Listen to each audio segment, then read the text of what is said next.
I want to talk about two issues that are incredibly relevant to the city that we're in today. Patriotism, we have a huge military population, and food. San Diego County actually has the most small farms of any county in America, something many of us probably didn't know. And the intersection of these two incredibly important topics for this city. Well, we're all eaters. Every single person in this room, we just had a great dinner, but also every single person around the world. What's amazing about food is that no matter what we come from, what culture, what religion, what ethnic group, food is at the center of all of our parties and celebrations. And that means that everywhere around the world, people care about food, people care about their recipes, people care about their diet, and they also find comfort in it. We've heard actually interesting stories. We've touched on food a couple different times tonight. But I think it's much deeper than just us being eaters. It actually has much more meaning to global issues that eventually connect to our patriotism. Unfortunately, not everyone in the world is fed well. Even though we're all eaters, we know that there's still so many hungry people in the world. First of all, there are 49 million hungry Americans, and there are close to 1 billion people that are hungry around the whole globe. But on top of that, there's another problem with food that is affecting us really close to home here, but also actually growing around the world, which is the problem of obesity. There are over 1.4 billion people overweight or obese in the world today. So if you look at our whole global population, there's a very large percentage of us that are either suffering from hunger or suffering from overweight or obesity. And what's incredible is that the problem has essentially started here in America. In 1980, there really wasn't a problem of obesity, but in the last 35 years, that problem has grown rampantly across our country. We're doing something with the way we eat, and that goes back to perhaps the way we farm. The great Wendell Berry said that eating is an agricultural act. And so looking at farming systems around the world, we see the connection between the way we farm here and maybe the way others farm overseas. Often in the developing world, the hungry people are farmers. They're farming on land that they might not own. It's mostly women. They don't have access to resources.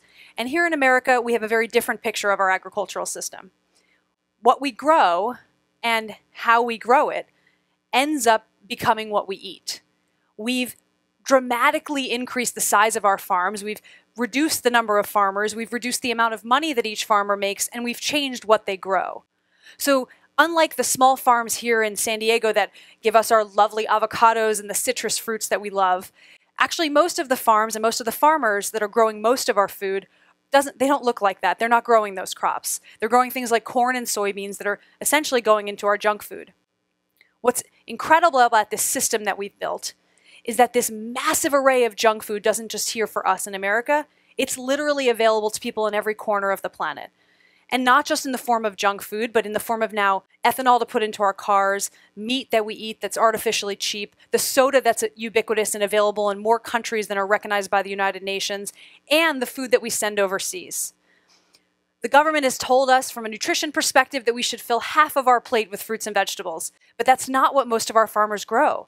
When we go into an average supermarket, actually only 10% of the products that are there are the healthy fruits and vegetables most of us should be eating. And the rest of the crops are the rest of the products are all the crops and different formations of corn, soy, wheat, sugar that make up all the other things in the middle aisles of the supermarket. And obviously, it's not only that we're buying those things because they're there because they're artificially cheap, and we're buying them because they're artificially cheap. In those last 30 years that this whole obesity crisis has raged our country, we can see how people have made the rational decision to buy soda instead of fresh fruit and vegetables. We see that kids now are drinking more fake juice products and less milk. The products that have become priced more expensive are the things we eat less, but unfortunately, those are the things we should be eating more of. And we've rapidly increased our spending on things like fast food. We know that we shouldn't eat it, but yet we're spending $117 billion on these fast food products. They're more available, they're artificially cheap, they're subsidized, and they're making us fat and unhealthy. Those numbers that come after the $117 billion spent on fast food come right to our pockets as taxpayers and as Americans. Just as much as we're all eaters, we're all dealing with the effects of spending so much money on the healthcare outcomes of the obesity crisis. But I argue that the spending doesn't just stop there when it relates to our food system. Things like the immigration debate that's happening across our country actually has deep roots in our food system. And a lot of other issues that happen around the world that end up having us send troops actually also start with fundamental food problems. Well, the healthcare thing is obvious. As we've spent more and more money on healthcare, somehow conveniently we've spent less and less money on food. Or maybe it's the other way around. Maybe actually agriculture is a healthcare act. Maybe if we've spent more money on healthy foods, we would be spending less money on our healthcare.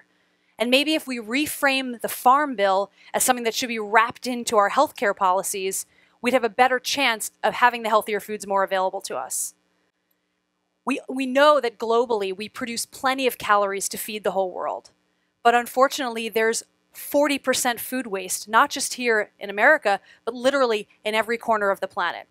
That's 40% of the calories that those small farmers are growing are ending up somehow not making it to hungry mouths. That's a tragedy that literally gets so little attention that most people are absolutely shocked by that statistic.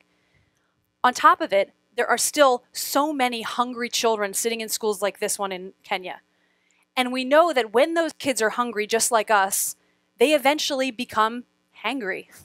And eventually that anger and that hunger that leads to anger, we know can turn into things like violence and terrorism. In places like the Horn of Africa and in Central Asia, areas of the world that have been chronically hungry for years on end up being places that we need to go and fight wars. And the connection doesn't just stop there. The way that we've decided to try to fix that problem is to send our food and our aid overseas. I ran a company for 4 years called Feed. We make these great bags that help feed hungry kids around the world, which is awesome. And it's a wonderful solution to give kids a free school lunch. But I noticed that that food that we were giving them was often US corn and soy products that we know in the end have ended up making us overweight. The answer isn't just to send our excess overseas to try to placate the world's hungry. It's to figure out the solutions that will help feed the world better and help people feed themselves. The linkages between how we provide food aid, how we feed ourselves, and eventually how those food system issues spill over the planet actually makes a decent question of whether agriculture should be considered a foreign policy act. You know, those ships that are down right a couple miles from us here that end up bringing our troops overseas are also the first ships that are available and right there when there's a global food crisis, whether it's because of a natural disaster or a war. We deliver food, our food, on those ships to hungry people. And then later, if those people don't figure out how to feed themselves well, we end up using those same ships to deliver our troops. Maybe if we think differently about how agriculture and food systems are connected to our foreign policy agenda, it might become a more important issue for us to deal with.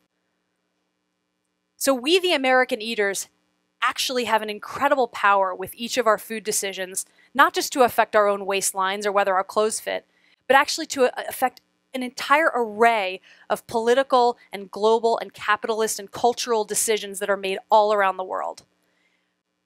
We, the American eaters, might actually be the problem and the solution to a lot of big global issues. We spend so much more money on our food and our restaurants and the products related to the table than we do on things like charity. It might be that our food purchases actually have the greatest impact we could possibly have on any issue. And what's amazing is that we're starting to actually eat change. Things like farmers markets and organic food and CSAs are growing. We're realizing that eating local and spending more money in our own community has a massive impact on our local economies. We're realizing we can fix some of those fundamental economic development problems, even things like immigration reform, by changing the way we eat and supporting the companies that have those values too. We're realizing that if we do things like buy good quality fair trade coffee, we have a global impact on the countries around the world that provide us those foods.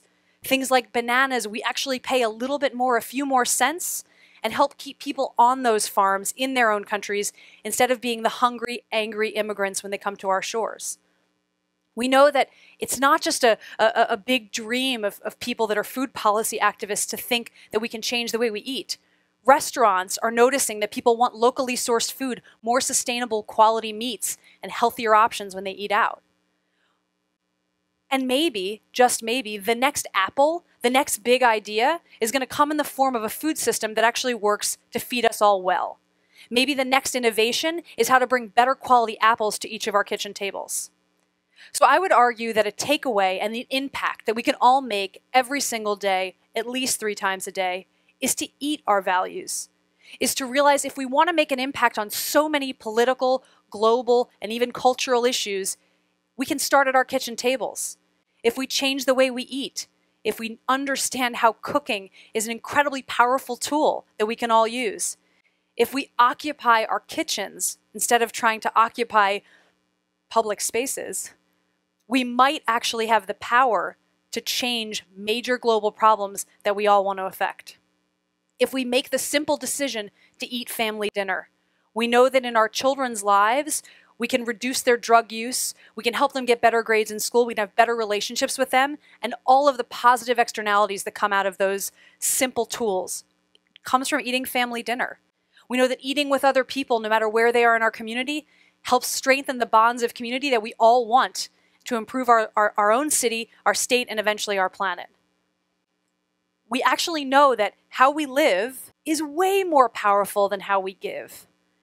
We spend so much more of our resources on the day-to-day choices that we make and so much less on our charity that if we reconfigure how important we find things like our food purchases, we can have such a big impact on the global causes that we end up donating to. So my simple solution is literally just a call to action for we the eaters. If we change dinner, we literally can change the world. I argue that from our plates, from every time we sit down to dinner, we have the option to affect our local communities, make our country better, make our foreign policy stronger, and actually live our patriotism right on our plates. So I encourage you when you go home and when you wake up for breakfast tomorrow morning, think of how your patriotism, how your values are displayed on your breakfast plate. Think of how much more important we can make those meals and eventually how much change we can make in the world. And the best news is that the revolution is totally delicious.